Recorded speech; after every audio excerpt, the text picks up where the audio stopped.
they had to find also a place for a telegraph station, given that Charlotte Waters was about 300 kilometres south, and so that was chosen a logical place where it was good water. You needed a good water supply, but also you had to be above flood level, so they looked at the country and looked at the lie of the land, and people could in those days interpret quite well from flood debris where things had been, and clearly enough, but you couldn't get the height of the super floods. But it was a good choice from the point of view of water supply primarily.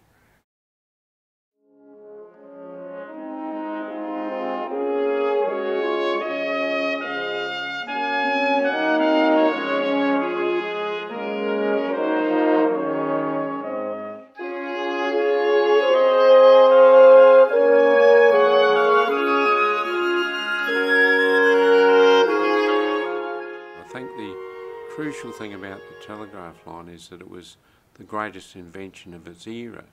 You're looking at something like, we talk about all the satellite and the computer imagery and so on now, but in that time that was a phenomenal achievement to be able to get messages from London, which was then the major economic centre of the world as it was seen, the Western world, but it was also the world as a whole in the height of that sense of the British Empire. And so that ability to transmit all your economic and other news from anywhere back and forth to London was super important, and it went through India and elsewhere in the world to get through to London, but it was through in very short time. So that speeded up everything from 3 to 6 months of sailing to a couple of days to get the messages through, and it was an enormous advantage. But it's an achievement in itself to have built that in the 2 years of time to get that built now. You would never get it built in this time. Now we've had a federal government intervention that can't get off the ground in 2 years. This one was decided upon and built in 2 years.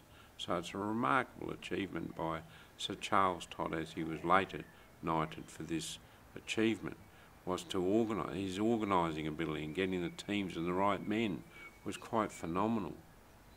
Now, was the telegraph station at Alice Springs just one more outpost along the way, or was it considered, because it was in the centre of the country, to have any particular strategic significance, do you think? All of them have strategic significance of time, but the Alice Springs one was a more important one than some of the others because it was a repeater station that gave a boost to the other connecting line, connecting telegraph stations along the way. There were other ones that were important, but this was one of the most important.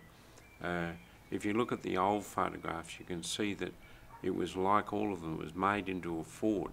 It was both a telegraph station and a fort, because there was a sense of that you might get attacked by Aboriginal people. And while Todd was quite emphatic in his instructions, you must try and make friends with them and be as amicable as you can, we must also maintain this important structure. And so you've got slit holes in the sides so that you could fire out of them to protect it. And they cleared the country. You can see old photographs with the landscape is very clear all about the telegraph station, so there's no trees such as there are right now. There are a few, but there's nowhere near. It's very bare by comparison. That's why, to use another example, Charlotte Waters further south is built out on a stony plain rather than down near the creek line, because it allowed a vision everywhere.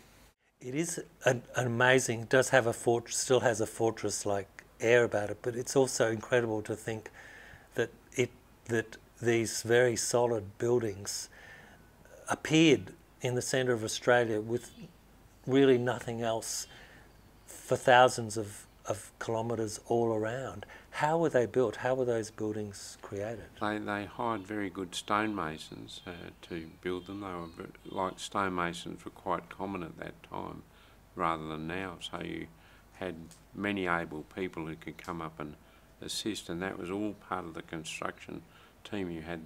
You tend to think of digging the holes for the telegraph poles. That's a hard job when you're looking at only pick and shovel and crowbar times, which they were. So they've got to be very good axemen and men with saws to chop the trees down. That was part of the thing, was to look at where you traverse the country. Stuart made the comment that the trees were good for telegraph poles, but as soon as you put them up, particularly north of Tennant Creek, say, the white ants started to get into them straight away, so you've got termites chewing away as soon as the poles there, and they started to replace them with steel ones quite shortly after they were erected, which again Todd knew had to be done, but your priority was to get the line built in the contract time of 2 years.